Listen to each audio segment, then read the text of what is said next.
Next item, 744, please. Asked us to explore the option of increasing their vacation accrual.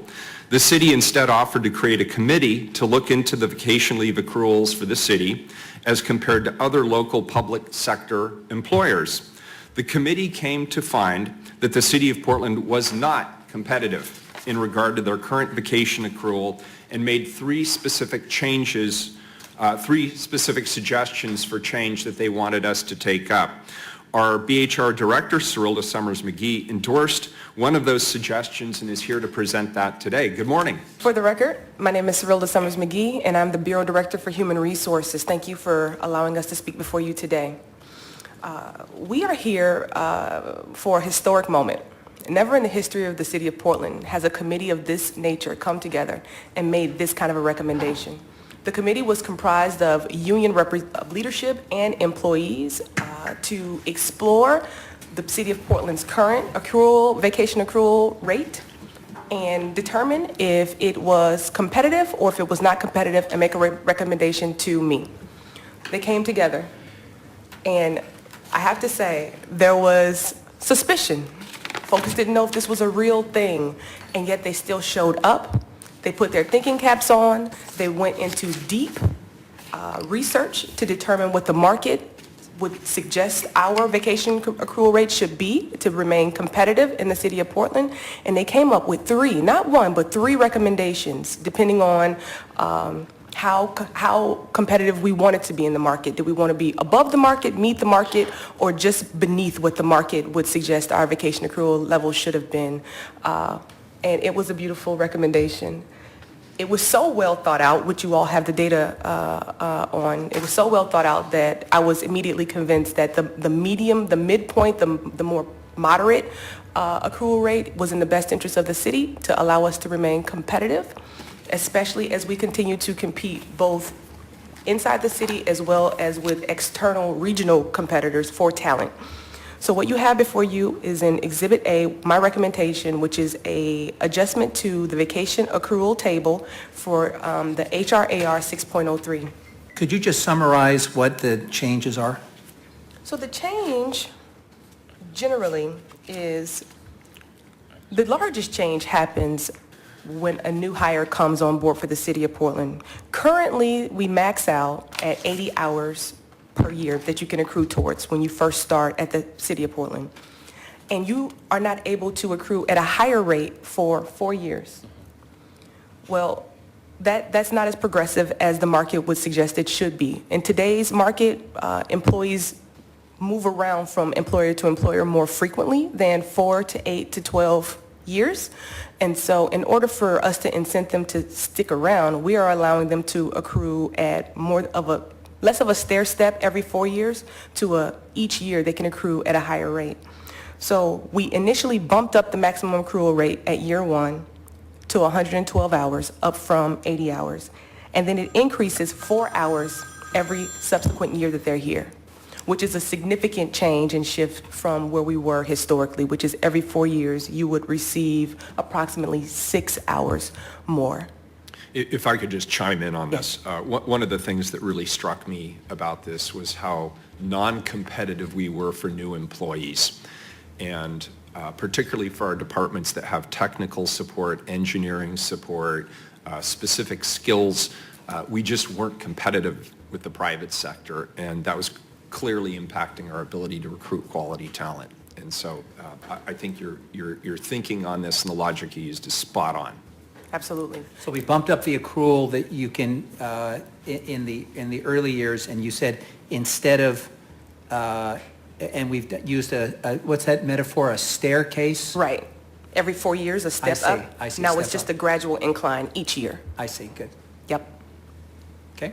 And we weren't just not competitive with the for-profit sector. We also weren't competitive with Metro, Right. the state, Yeah, that's fair. TriMet. That's fair. One of the ways that we knew we weren't competitive is that we were constantly in the searches that we were involved with, being asked to approve a greater accrual. Exactly. For candidates that expect, where the candidate was saying the industry standard is X, you're at a step, and we had to, in effect, give that additional benefit in order to land the candidate of choice. That's exactly right. We were asking for exceptions with the bulk of our hires. Okay, good.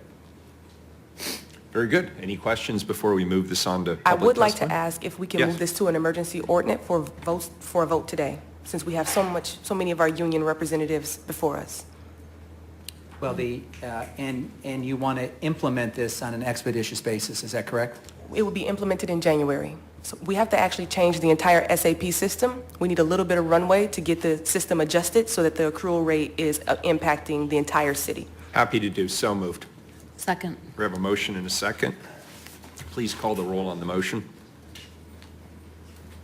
You should state on the record the emergency so it can be recited in the The ordinance. the emergency is that it allows us to begin the accrual process sooner, speed up the administrative part, and frankly, not insignificantly, the partners who worked very hard to help craft this proposal are here in the room today, and I'd like to see them actually see their work come to fruition.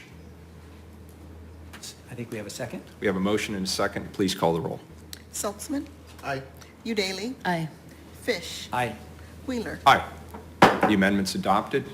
Any further questions before we move to public testimony? Thank you. Thanks, gentlemen. Sorry, we have 4 people signed up. Very good. The first 3 are Rachel Whiteside, Elliot Levin, and Paul Cohn. Come on up. Good morning again. Good morning It's good to again. see you. Good morning.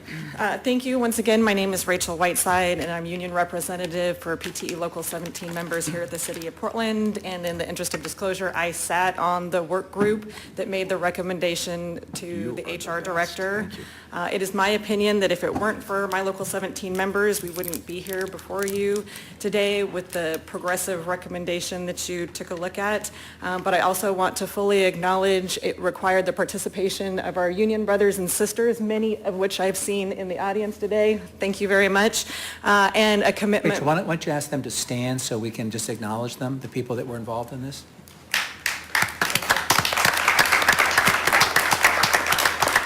And I would also like to acknowledge the commitment by the city. This was a true labor management partnership, and if it weren't for the committed staff of the Labor Relations Department, we wouldn't be here as well either. Thank you, Jamal, Sarah. This vacation leave work group was a unique labor management partnership, as Cyrilda mentioned, formed to examine a specific issue outside of the formal bargaining process. All parties entered with no preconceived notion of what our final outcome would be, but with a willingness to define our shared interests and work from there. We were able to review data and discuss concepts without the carefully choreographed dance that you have in a formal negotiation. And I believe that this latitude allowed us to present the sweeping changes that are before you today, and that this recommendation will reposition the city of Portland within the marketplace, and it demonstrates a deliberate intent to be an employer of choice, which I mentioned earlier. It's a real passion of mine. I want you to keep mentioning that. I think it's great. So I am in full support of this recommendation. I truly consider this process to be a genuine success, and I hope that council will support similar endeavors in the future. Maybe we can take up that sick leave usage issue. Thank you for your time. You've already voted yes. Thank you. Thank you. Mayor Wheeler, members of council, my name is Elliot Levin. I'm the Director of Research and Oregon Legislative Advocate for Professional and Technical Employees Local 17, and I wish to speak in favor of the ordinance before you this morning. In addition to improving the work-life balance and job satisfaction of current employees, we believe that this ordinance is a major step forward in attracting the next generation of talent to work for the city. The engineers, planners, technicians, and information technology professionals that we represent have many employment options in the current labor market. And in recent years, we have seen increasing competition for top-tier talent in many specialized fields. This morning's ordinance will make the city of Portland significantly more attractive in this competitive labor market. We find that younger employees place a high value on quality of life aspects of their job. The vacation is a significant factor in comparing job offers. Increasing the early years of the vacation accrual table to be highly competitive with comparable local public employers will help the city attract the next generation of talent into the workforce. Additionally, mid-career professionals are often taking considerable loss in vacation to change jobs and work for the city, but we believe that this ordinance will help to ease the transition considerably, specifically by increasing the accrual rates at each year of employment rather than in 5-year blocks. New City of Portland employees can expect to return to previous levels of vacation accrual faster under this new system. This removes a significant barrier to attracting the kind of experts and skilled professionals that Portland will need as the city continues to grow. By embracing this forward-thinking model for vacation accrual, I wish to thank City Council, and I look forward to seeing the positive impact of today's action on the future workforce. Thank you. Thank you very much. We appreciate it. Good morning. Good morning, Mayor Wheeler, members of council. My name is Paul Cohn, and I'm the president of the Portland chapter of PT 17. I'm also a city employee with 15 years of experience in several bureaus. I just want to also, before I read the rest of my remarks, acknowledge Amy Bowles, who championed this for us at the bargaining table last year and has now moved on to be one of our executive directors for the union in Seattle. So thank you, Amy.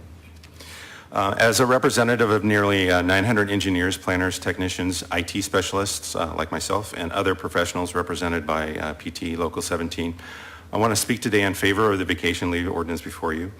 For years, Local 17 has heard that increasing vacation leave accrual is a primary priority for our members. We polled our members prior to bargaining.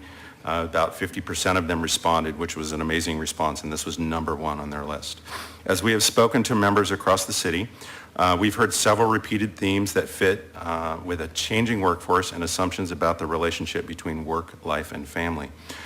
As employees across the economy work seemingly longer hours and families are stretched to find time together, we continuously hear that work-life balance is a crucial concern for our members. Workers often struggle to find time during busy work weeks for friends, family, and personal pursuits. More vacation time will allow our members to be more connected to their loved ones and communities and strengthens our society. Rest time away from work is important for the morale and effectiveness of a workforce. After time away, employees come back to work more productive and effectively.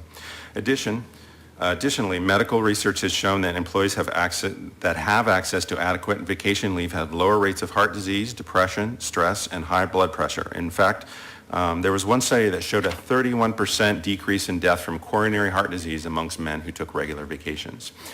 And while many of our members are fortunate enough to take leave for leisure activities, we find that our members increasingly need to use vacation time, this is something that Kathy Bless alluded to care for children, spouses, and parents, sometimes if those folks have health care concerns. Vacation leave is no longer only used for travel and relaxation, but it's become a crucial element of family safety nets, and employees rely on this benefit to be able to provide care without making burdensome financial sacrifices. As both child care and elder care becomes ever more present part of workers' responsibilities, vacation leave allows employees to bridge the gap between work, financial, and family responsibilities. By adopting this ordinance, you will have a tangible impact upon thousands of city employees' satisfaction with their jobs, their quality of life, their ability to care for their families. Our members take pride in their work and the professional services they provide for the people of Portland, and the benefits we hope you extend today will significantly improve their ability to provide these services. So we thank you for your support. Thank you. Thanks all three of you. We really appreciate it. The last person who's signed up is Ted Bryan. Very good. And Mr. Walsh, did you want to come up as well? Mr. Mayor, is it okay if I come as well? Yeah, come on up.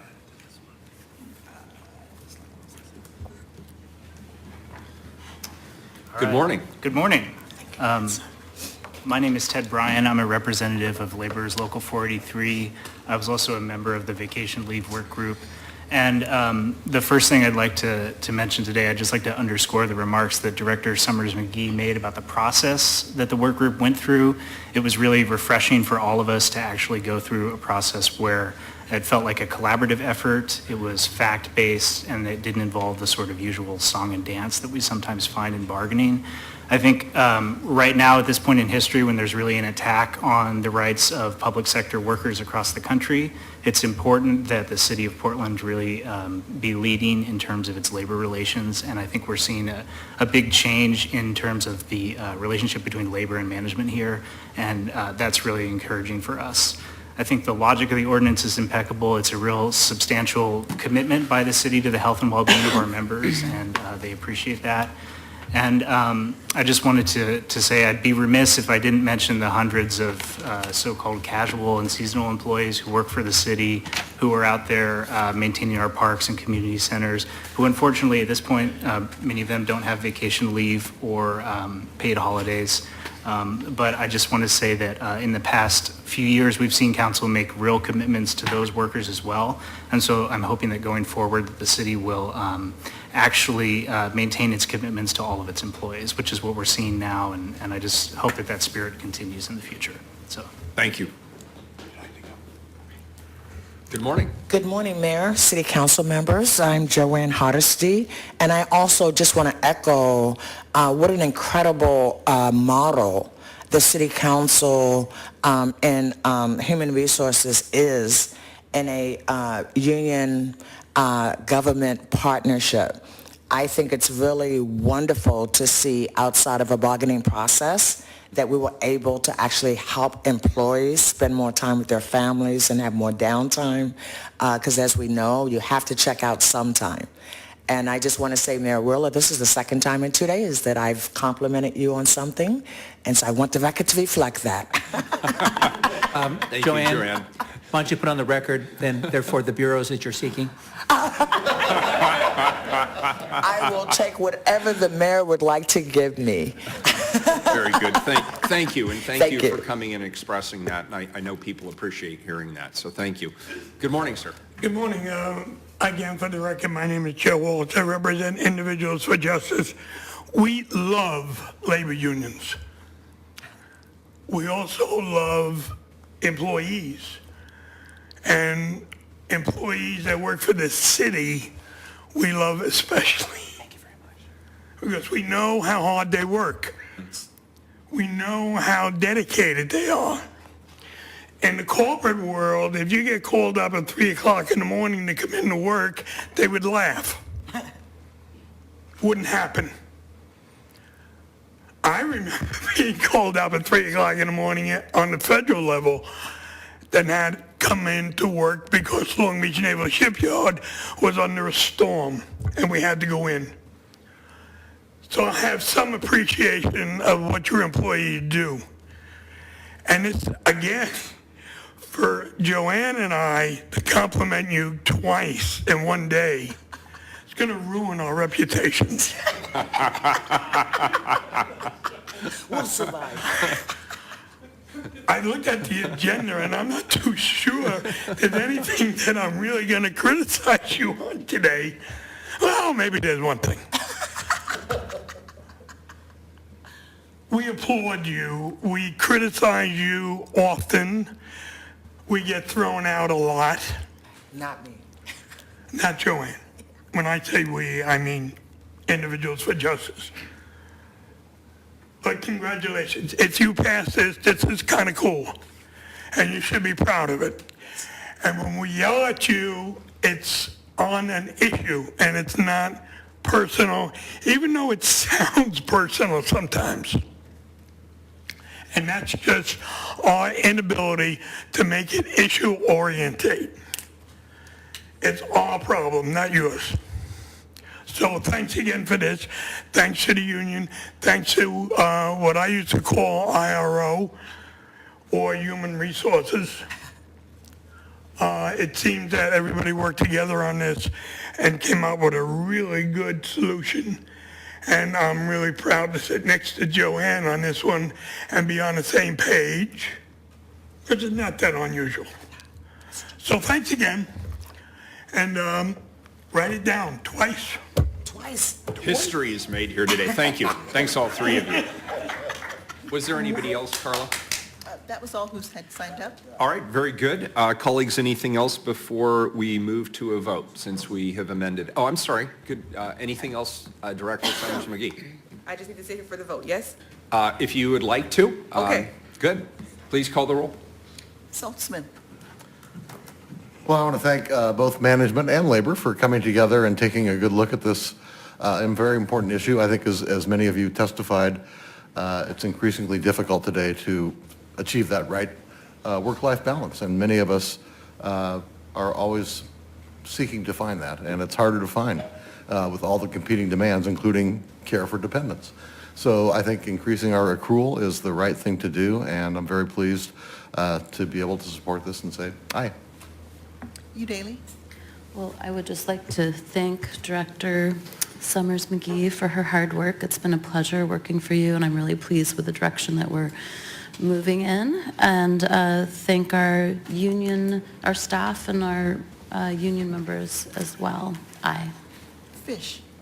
I heard three things today that really warmed my heart. I heard our labor partners talk about meaningful, measurable progress towards becoming an employer of choice. And we want to be an employer of choice because it means we're recruiting the best talent and we're retaining the best talent. And so there's some things we have to do to get there, but this is a big step in that direction. Second thing I heard was that a number of people said that this reflects a change in the relationship between labor and management. That's very important because we can disagree on issues from time to time, but we are at our best when we are operating as true partners for the benefit of the most important commodity and precious resource we have in this city, which is the workers who do the work. So I was pleased to hear that. And then on the question of work-life balance that Dan alluded to, you know, it's been important to me because, you know, I have a family and a young kid who's active and I want to be present for his milestones. But it became even more important when I had a serious health challenge and I had to begin to rethink some of my priorities and make sure that I was getting the rest I needed and the downtime in order to be effective in my day job. So this is a win-win-win. I'm very pleased today to vote aye. Wheeler? This is about respect. And this is about acknowledgement. It's about respecting and acknowledging the people who do the work for the residents of this city. It is hard work, it is tireless work, it is often thankless work, and it's mostly behind the scenes. And I want to share a story, then I want to just share a thought. First, the story. I have never liked the negative stereotypes about public employees, and I think they're largely cheap shots at people who care about this community. They see the value in this community, they see the potential in this community, and they're actually wanting to work hard to serve the community. Services is the thread that holds all of our folks together. And the story I want to share is one I've told before. I remember seeing a public employee on his belly in a deep puddle of mud, trying to clear a storm drain with his bare hands in the winter. And I remember driving by, just watching this guy in the mud, in the water, and I remember thinking, that is incredible dedication. In any field, that would be defined as incredible dedication. And that was a real moment of pride for me, just to see that level of commitment and dedication. Now, in terms of what I want to say, Cyrilda, when you were hired, one of the conversations we had was about changing the dynamic in this city. And we talked about how it was going to be hard to change the dynamic. And we talked about the employer of choice model, and we talked about labor relations. And you and I collectively had heard a lot of positive, but we'd also heard some negative about collective bargaining in particular, but just generally some of the disconnect between management and our rank and file employees. And when I hear labor leaders and I hear others from the community come up and they talk about how you and your labor relations team in a relatively short period of time are already changing that culture and are already building that trust even outside of bargaining, that's exactly what you were brought on to do. And from my estimation, you're doing really, really well. So keep it up. I think this is a great proposal. It's a data-driven proposal. It's based on fact. It works within the confines of finite resources, but it's also the right thing to do both in terms of compassion, and it's the right thing to do in terms of recruiting and retention. And perhaps most importantly of all, it's just the right thing to do to say that we respect the people who work for the city of Portland, and we support them in the work that they do. So I vote aye, and the ordinance is adopted. Thanks for your hard work.